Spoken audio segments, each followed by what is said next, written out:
છો સત્યના શિખર ન્યૂઝ। હું છું પાયલ બામણિયા। તો આજરોજ ઉપલેટા શહેરમાં કોંગ્રેસ પાર્ટી દ્વારા બાપુના બાવલા ચોકમાં ડોક્ટર મનમોહનસિંહજી શ્રદ્ધાંજલિનો કાર્યક્રમ રાખવામાં આવેલ, જેમાં ઉપલેટા શહેર અને તાલુકા કોંગ્રેસના આગેવાનો તથા કાર્યકરો તેમજ કિસાન મોરચા પ્રમુખ ડાયાભાઈ ગજેરા, અનુસૂચિત જાતિના આગેવાનો ઉપસ્થિત રહ્યા તેમજ ઉપલેટા માઇનોરિટીના આગેવાન હાજર રહ્યા તેમજ પૂર્વ વેપારી એસોસિએશનના પ્રમુખ વિનુભાઈ ઘરેવડા તથા શીખ સમુદાય આગેવાનો હાજર રહ્યા। સૌ સાથે મળી કુલ વડાપ્રધાન પૂર્વ વડાપ્રધાન સ્વ મનમોહનજીની શ્રદ્ધાંજલિ આપી। ડોક્ટર મનમોહનસિંહજી 1991 થી જે પણ કામગીરી કરી હતી તેની પ્રશંસા કરવામાં આવી તથા ખેડૂતોના કર્જો માફ કરવામાં આવેલ અને ખેડૂતોના હિત માટે જે યોજના લાવેલ હતા અને દેશની નવી નવી યોજનાઓ લાવી દેશને એક મોટા શિખર તક લઈ જનાર એવા પૂર્વ વડાપ્રધાન શ્રી ડોક્ટર મનમોહનસિંહજીને આજ પણ સર્વે જ્ઞાતિઓ તેમના કામની પ્રશંસા કરે છે અને કરતા રહેશે। હજી પણ ડોક્ટર મનમોહનસિંહજી ભારતના દેશવાસીઓ દિલમાં જગા બનાવેલી છે। આવા મહાન પુરુષની સર્વે દેશવાસીઓ દિલથી શ્રદ્ધાંજલિ આપેલ। આસિફ ખોખર, સત્યના શિખર ન્યૂઝ, રમેશ સત્યની।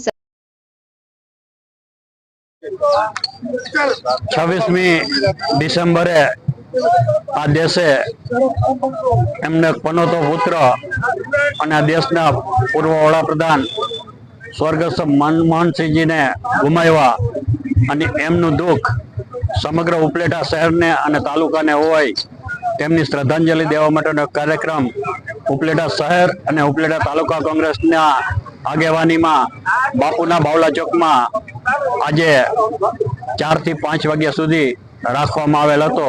આમાં શહેરના તમામ આગેવાનો અને કાર્યકરો અને મનમોહનસિંહજીની નીતિને માનનારા લોકો આવી અને એમને શ્રદ્ધાસુમન અર્પ્યા। આ દેશે મનમોહનસિંહ જેવા અર્થશાસ્ત્રી આગેવાન ગુમાવ્યો છે, એમનું દુઃખ સમગ્ર દેશને છે, ત્યારે ઉપલેટા પણ એ દુઃખમાં પોતાનો સહયોગ આપે છે અને પોતાની લાગણી વ્યક્ત કરવા મનમોહનસિંહજીની તસવીરને શ્રદ્ધાસુમન અર્પણ કરેલા છે।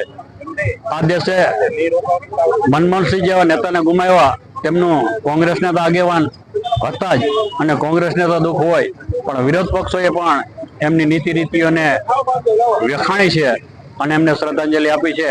ત્યારે દેશને વડાપ્રધાન ઉપર ગર્વ છે અને એમને ઉપલેટા શહેર અને તાલુકા કોંગ્રેસ વતી અમે શ્રદ્ધાંજલિ અર્પણ કરીએ છીએ।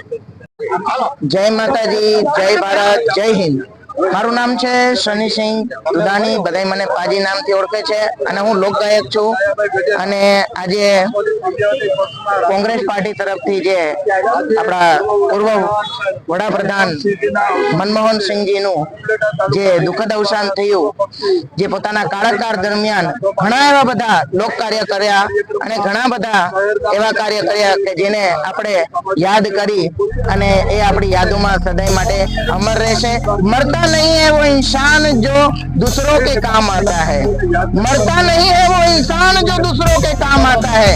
मनमोहन सिंह जी आज भी हमारे दिल में जिंदा है, कल भी हमारे दिल में जिंदा है और ये लाखों करोड़ों लोगों के दिल में हमेशा के लिए जिंदा रहेंगे। तो जय हिंद, जय भारत।